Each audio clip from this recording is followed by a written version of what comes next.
Okay, let's start without wasting time. कल हम लोगों ने मार्केट में देखा था कि आपका वीकनेस है ही है ना। 44,500 आपका लेवल था जहाँ पे बाइंग के बारे में अपने को सोचना था, 590 के आसपास का।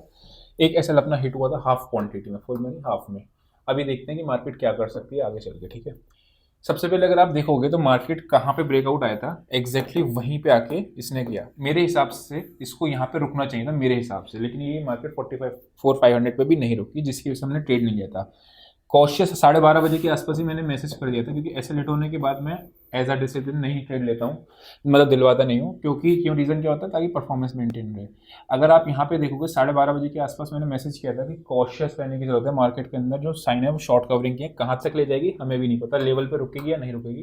क्योंकि रीज़न होता है कि दर की भी शायद जब शॉर्ट कवरिंग आती है ना एक्सपायरी पे, तो कोई लेवल वगैरह कुछ काम नहीं करता है, ठीक है। वो जाने को उस लेवल पे रुक भी सकती, नहीं भी रुक सकती, कुछ गारंटी नहीं होती, ठीक है।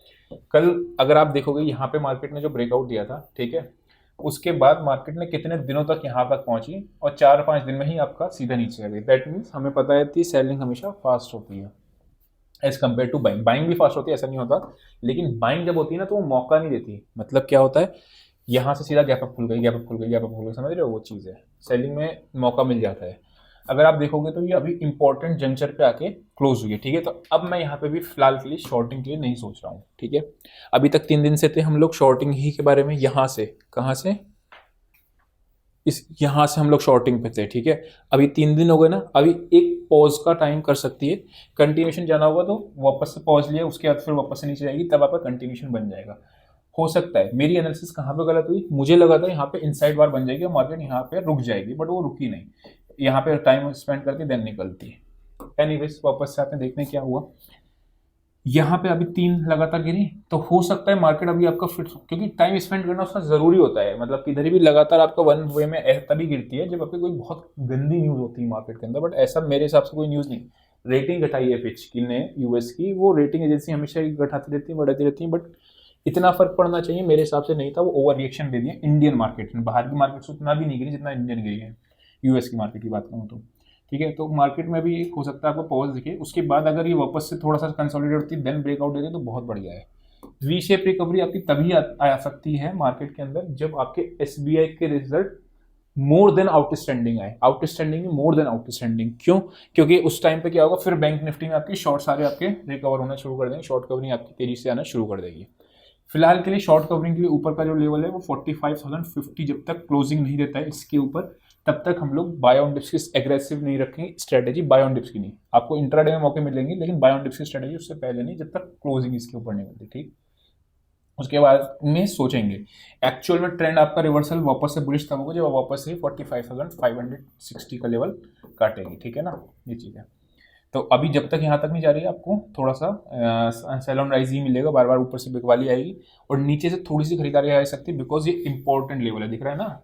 बार बार मार्केट 2 टाइम्स यहाँ गई, 3 टाइम्स, 4 टाइम रुकी, 5th टाइम जब आई तो वापस से यहीं पे सपोर्ट लिया, देन ऊपर गई, देन आपका 6th टाइम 3 दिन यहाँ पे इसने सपोर्ट लिया, देन मार्केट ने यहाँ पे वापस से क्लोजिंग दी। तो वो इंपॉर्टेंट लेवल है 44,500, ठीक है। आते हैं अपना एनालिसिस पे। 3 केसेस होंगे, गैप अप, गैप डाउन और साइडवेज। सबसे पहले देखो बाय कहाँ करना है, सेल कहाँ करना है। अभी के लिए ये स्विंग आपका इंपॉर्टेंट है। अच्छा, कल हम लोगों ने एक चीज देखी थी, अगर आपको ध्यान होगा, क्या ध्यान था कि मार्केट अगर ये स्विंग पे डायरेक्टली जाएगी तो इंटरेस्टेड नहीं है। मार्केट खुला कहाँ, ध्यान से देखो, मैं थोड़ा बड़ा कर देता हूँ, ये चीज सीखने वाली है, आपको मिलेगा। मतलब पर्सनल ट्रेड मैंने लिया था लेकिन एडवाइजरी में नहीं दिया, जस्ट बिकॉज की रूल और डिसिप्लिन की वजह से, है ना।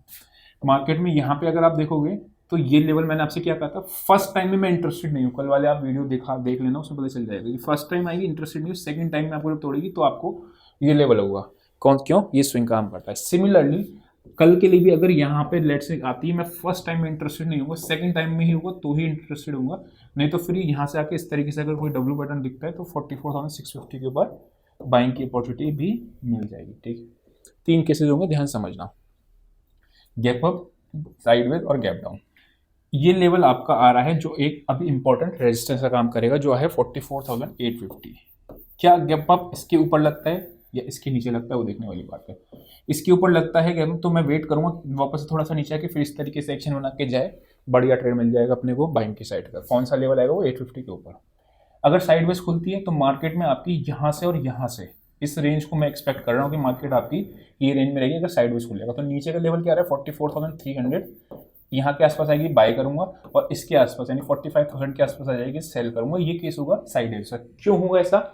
बिकॉज मार्केट में क्या होगा, बोथ साइड अपॉर्चुनिटीज मिलना शुरू हो जाएगी। यहाँ के लोग कॉल शॉर्ट करके बैठे होंगे, यहाँ के लोग पुट शॉर्ट करके बैठे होंगे, और मार्केट आपका आप देखोगे दोनों साइड में अपॉर्चुनिटी मिलेगी। गैप डाउन खुलेगा तो क्या होगा? नाउ गैप डाउन खुलेगा, फिर मार्केट थोड़ा सा कंफ्यूज कर देगा, क्योंकि फिर रिकवरी आ सकती है। कल है फ्राइडे, ठीक है, फिर शॉर्ट कवरिंग लास्ट में। कोई भी मंडे के लिए इतना शार्प सेलिंग के बाद शॉर्ट सेलर्स नहीं करेंगे शॉर्ट। मैं दिखाता हूँ यहाँ पे अगर गैप डाउन खुलता है, मार्केट और नीचे आता है, तो इमेजिन करो कि SBI के रिजल्ट्स भी है ना, तो उस केस में कोई शॉर्ट नहीं करेगा, फिर तो मैं फॉर श्योर रिवर्सल को ही प्लान करूंगा बाइंग की साइड पर। अगर गैप डाउन खुलता है छोड़ दूंगा, जो ट्रेड छूट जाएगा। तो ये अपने तीनों तरीके की एनालिसिस हो गई। चलते हैं निफ्टी पे। निफ्टी भी सेम चीज़ है, इंपॉर्टेंट आपके सपोर्ट एरिया से जहां से ब्रेकआउट आया था उसी जगह पे आके मार्केट खड़ी हो गई।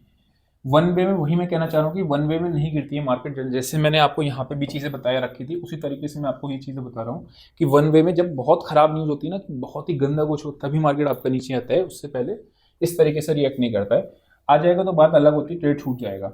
यहाँ पे अगर आप बात करते हैं तो थोड़ा सा अगर पॉज लेती है, ऊपर की रेंज क्या आ रही है आपकी अभी, जहाँ से इसका ब्रेकडाउन आया था 19,600, 665 के आसपास था। यहीं पे हम लोगों ने 610 के आसपास को बाय किया था, जस्ट 6 छोटे से। आज हमने टारगेट्स बाइंग साइड में रखे थे। मेरा प्लान ऑफ एक्शन क्या था कि छोटा सा एक स्कैल्पिंग में प्रॉफिट करा दूं, फिर उस प्रॉफिट पे ही आज बड़ा ट्रेड लूं। ये मेरा प्लान ऑफ एक्शन था, बट वो नहीं चला। 610 पे आपका 665 अभी भी आपका इंपॉर्टेंट रेजिस्टेंस एरिया है, ठीक है। तो वो वहाँ के ऊपर क्लोजिंग चाहिए वापस से बुलिश होने के लिए। अभी तब तक यही लेवल है, ठीक है। नीचे क्या आपका आ रहा है सपोर्ट का एरिया 19,250, ओके, ठीक है। तो नीचे आपका आ गया। वही सेम एनालिसिस वही रखनी है जो मैंने बैंक निफ्टी में बताई है। अगर gap up gap down sideways में होगा, साइडवेज खुलेगा तो बोथ साइड अपॉर्चुनिटी ढूंढना, गैप अप खुलेगा तो कितना गैप अप खुलेगा वो देखना है, और अगर आपका गैप डाउन खुलेगा तो वैसा रिवर्सल को प्लान करना है। यहाँ पे अपना पहला रेजिस्टेंस और सेकंड रेजिस्टेंस इंपॉर्टेंट ये आ रही है, कौन सा आ रहा है 19,580, ठीक है। नीचे आपको ये आ रहा है 19,300, ठीक है। ये रेंज बनी हुई है, इसके ऊपर नीचे पे अपने को नीचे की साइड बाइंग, ऊपर की साइड सेलिंग। अगर गैप डाउन खुलता है तो इग्नोर करना है, ये लेवल नहीं काम करेगा फिर, है ना। तो वो चीज़ है। चलते हैं अपने लोग ऑप्शन चेन में, थोड़ा सा ऑप्शंस का डेटा भी देख लेते हैं। नाउ ये निफ्टी की अगर मैं बात करता हूँ तो पहले तो इसको नहीं चेंज करके ये आ गया, ठीक है। निफ्टी की अगर हम बात करते हैं तो 42 लाख कॉल्स।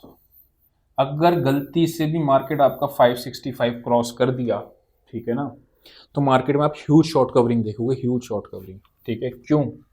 क्योंकि आपका जो ये सारी कॉल्स है ना, ये सब ट्रैप हो जाएंगी। कौन सा 580 मान लो, मोटा मोटा 580 मान लो, तो ये सब ट्रैप हो चुकी होंगी 71, 19, क्योंकि इसका रेट उससे ज़्यादा ही होगा।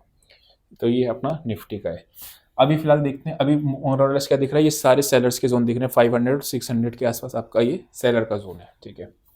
नीचे आपकी 19,200 पे आपकी सबसे ज़्यादा पुट बैठी हुई है, ठीक है। उससे पहले कोई खास नहीं है। कल का डेटा इंपॉर्टेंट होगा आगे के मार्केट डायरेक्शन के लिए, कि मतलब मंडे को मार्केट कैसे होगा कैसे नहीं होगा, तो कल का डेटा इंपॉर्टेंट होगा। बैंक निफ्टी की अगर मैं बात करता हूँ तो यहाँ पे आपका 14 लाख 10 लाख, ठीक है। ये आपका 44,500 पे 2 लाख 5 लाख 2 लाख 1 लाख 6 लाख। कॉल लेटर ज़्यादा है ऑब्वियसली, ठीक है। तो अभी आपका सेल ऑन राइस का ही डेटा है, लेकिन मैं सेल ऑन राइस नहीं करूँगा, मैं बोथ साइड अपॉर्चुनिटीज़ को प्लान करूँगा कि नीचे का ट्रेड भी प्लान करूँ, ऊपर का भी ट्रेड प्लान करूँ, जो कि मैंने आपको बताया था चार्ट पे, ठीक है। तो आई होप को समझ में आया होगा। आज के लिए इतना ही। See you next session, till then bye bye.